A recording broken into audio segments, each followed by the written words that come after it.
Hello दोस्तों, राधे राधे, जय माता दी। कैसे हैं आप लोग? आशा करती हूँ अच्छे होंगे, स्वस्थ होंगे और मस्त होंगे।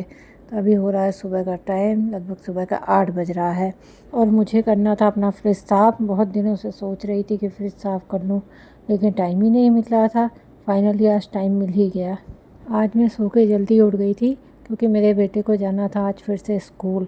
रोज़ रोज़ स्कूल नहीं जाता है क्योंकि मेरा बेटा 12th क्लास में है, तो वो कोचिंग जाता है। उनका स्कूल कोचिंग से टाई अप है, इसलिए उसे स्कूल नहीं जाना पड़ता है। अभी उसके प्री बोर्ड एग्ज़ाम आ गए हैं, इसलिए उसे जाना पड़ा। अभी वो 1 हफ़्ते तक स्कूल जाएगा, इसीलिए आज मैं जल्दी उठ गई थी। उसे नाश्ता वगैरह बना के देना था, तो उसे नाश्ता वगैरह करा के स्कूल भेज दिया है।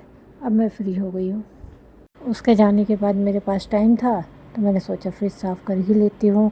कितने दिनों से सोच रही हूँ कि करना है, मगर टाइम की वजह से नहीं हो पा रहा था। तो देखिए, मैं फ्रिज साफ़ करने लगी थी और पहले ऊपर वाले पोर्शन को मैंने साफ़ करा, उसका सारा सामान निकाल दिया, उसको साफ़ वगैरह कर दिया और गीले कपड़े से फ्रिज को पोंछ दिया, फिर सूखे कपड़े से भी पोंछ दिया और फिर सारा सामान अरेंज करके रख दिया था उसमें।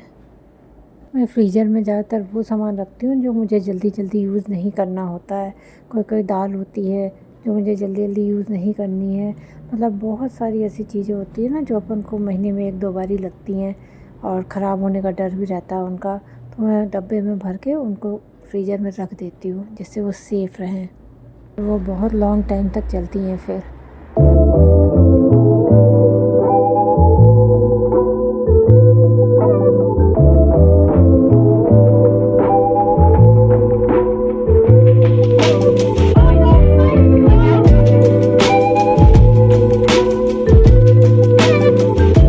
फिर मैं आ गई थी नीचे वाले सेक्शन में और इसका भी सामान बाहर निकालने लगी हूँ। इसमें तो बहुत सारा ही सामान था और जो भी खाते पीते हैं, सब्ज़ी वगैरह, दाल वगैरह बच जाती है कुछ कुछ चीज़ें। तो आदत होती है हम लेडीज़ों की, हम लोग ना सब चीज़ें भर के रख देते हैं। फिर जब बहुत भर जाता है फ्रिज, तो फिर गंदा लगने लगता है हम लोगों को। लेकिन आज मैंने उसको पूरा सब सामान निकाला, जो फेंकने का था उसे फेंका, जो रखने का था उसे रखा और बहुत अच्छे से ही फ्रिज को क्लीन किया। पहले मैंने उसको साफ़ कपड़े से पोंछा, उसकी जो भी धूल मिट्टी हो वो निकल जाए। उसके बाद में मैंने उसको गीले कपड़े से पोंछा। जहाँ मुझे लगा साबुन लगाने की ज़रूरत है वहाँ मैंने साबुन भी लगा दिया। उसके ग्लास वगैरह, जो भी कांच की ट्रे थी, उसको मैंने निकाल के अच्छे से साबुन वगैरह लगा के क्लीन कर दिया था। इसमें जो मैट वगैरह बिछाती हूँ वो भी मैंने अच्छे से साबुन से धुल दिया था। मतलब पूरा फ्रिज मैंने सब निकाल के सामान धो के उसके बाद में सामान जमाया था और बाहर से भी उसको बहुत अच्छे से क्लीन कर दिया था चारों तरफ से। और देखिए मेरा फ्रिज कितना सुंदर ही लग रहा है सामान सेट होने के बाद में।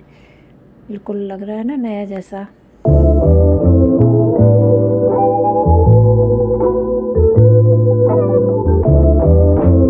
अब करूँगी मैं दूसरा काम। तो मैं आ गई हूँ अपनी किचन की बालकनी में। ये भी बहुत गंदी हो रखी थी, तो मैंने सोचा कि आज इसको भी साफ़ कर ही देती हूँ। तो पहले इसका मैंने अच्छे से जाला छुड़ाया, झाड़ू वाड़ू मार के चारों तरफ से जाला छुड़ा के पाइप लगा के इसको अच्छे से घिस के धो दिया। बहुत गंदी थी, मिट्टी बहुत ज़्यादा जमा हो जाती है। उसके बाद में फिर मैंने ये जो खिड़की थी इसको भी अच्छे से गीले कपड़े से पोंछ दिया क्योंकि इसमें भी मिट्टी बहुत हो गई थी। किचन का तो वैसे भी बहुत ज़्यादा गंदा होता है। पूरा अच्छे से साफ़ कर दिया था इसको। उसके बाद वॉशिंग मशीन के कवर में भी कपड़ा मार दिया था क्योंकि इसमें भी धूल मिट्टी बैठ जाती है। और बालकनी हो गई थी साफ़। नीचे फ़र्श में पानी डाल के भी मैंने लास्ट में धो दिया था क्योंकि फ़र्श में बहुत गंदा हो रहा था।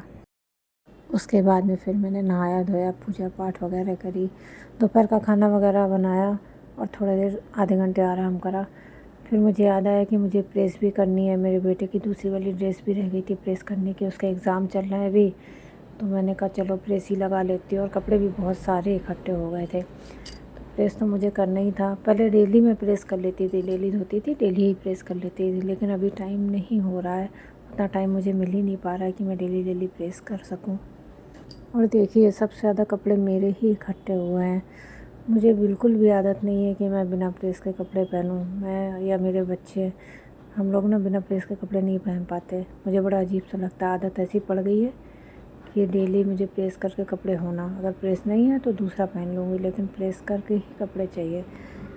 तो बस मैं यहाँ पर लगी पड़ी हूँ जल्दी जल्दी प्रेस करने में। आज सोचा था कि आज सारे कपड़े ख़त्म ही कर दूँगी, क्योंकि जितना हम लोग डालते हैं ना कि कल करेंगे उतने ही ज़्यादा कपड़े इकट्ठे हो जाते हैं। तो आज तो मैं सोच के ही बैठी थी कि आज सारे ही कपड़े ख़त्म कर दूँगी।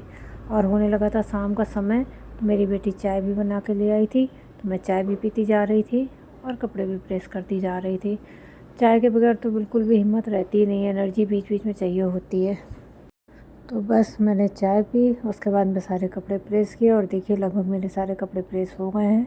इसके बाद में मैं सारे कपड़ों को अलग अलग करके जमाऊंगी, बेटी के अलग, बेटे के अलग, मेरे अलग अलमारी में सेट कर दूंगी।